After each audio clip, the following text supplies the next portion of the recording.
सावन का महीना शुरू होते ही शिव भक्तों के मन में एक खास उमंग जगती है। हर साल करोड़ों लोग बाबा भोलेनाथ की सेवा में कावड़ उठाते हैं।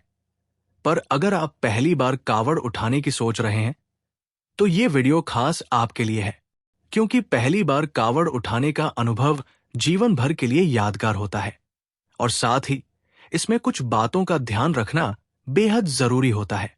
कावड़ उठाना कोई आसान काम नहीं है। ये केवल शरीर की नहीं, बल्कि मन और आत्मा की तपस्या होती है।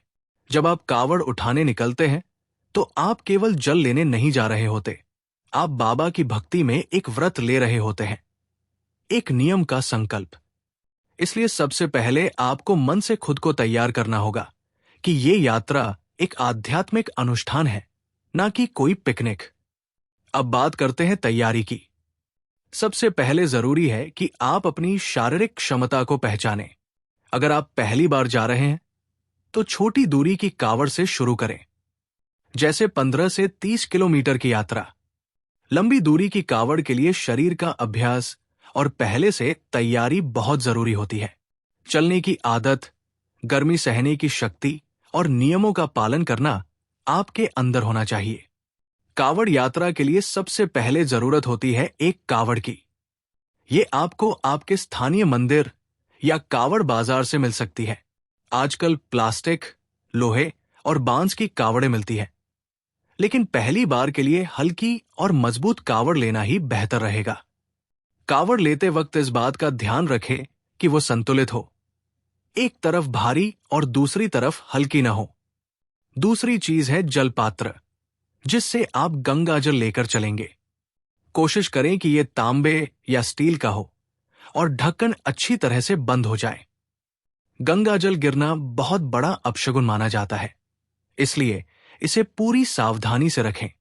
तीसरी चीज है साफ कपड़े और भगवा वस्त्र।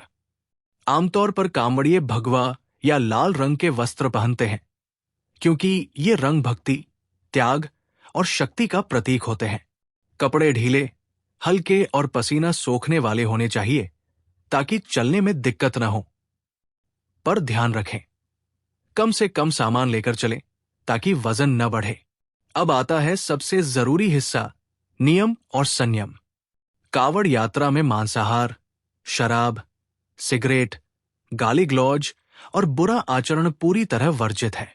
जितनी दूर तक आप कावड़ लेकर जाते हैं, उतनी दूर तक आपको ब्रह्मचर्य का पालन करना होता है। हर रोज स्नान करना, साफ सुथरे वस्त्र पहनना और हर समय बोल बम का जाप करते रहना जरूरी होता है।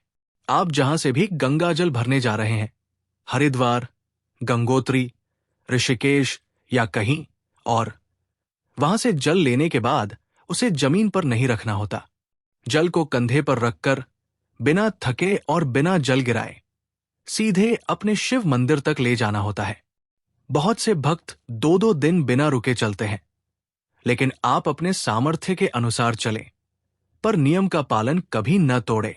एक बात और, अगर आप ग्रुप में जा रहे हैं, तो सबसे पहले अपने साथियों के साथ मिलकर नियम तय कर लें।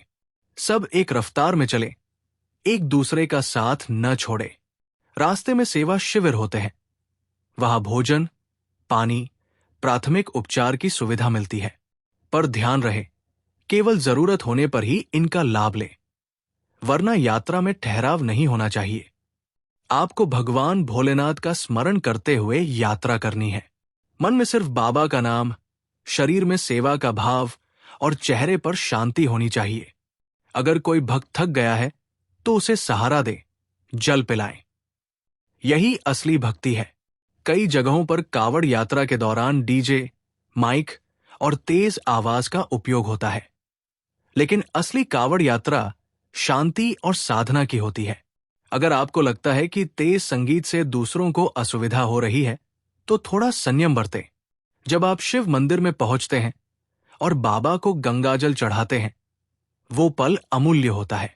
उस समय अपने जीवन की हर समस्या, हर मुराद, हर इच्छा बाबा के चरणों में रख दो और उस क्षण को सच्ची श्रद्धा के साथ जियो। ये अनुभव आपकी आत्मा को छू जाएगा। ये थी पूरी जानकारी उन सभी के लिए जो पहली बार सावन में कावड़ उठाने जा रहे हैं। अगर आप भी बाबा भोलेनाथ के सच्चे भक्त हो और ये वीडियो पसंद आई हो तो हमारे चैनल राहुल देवरिया को जरूर सब्सक्राइब करें। और हां, अगर आप भी इस सावन में बाबा की सेवा कैसे करें ये जानना चाहते हैं तो अगले वीडियो का इंतजार करें। नीचे कमेंट में हर हर महादेव जरूर लिखें और इस वीडियो को उस दोस्त के साथ शेयर करें जो आपके साथ कावड़ उठाने वाला है। हर हर महादेव।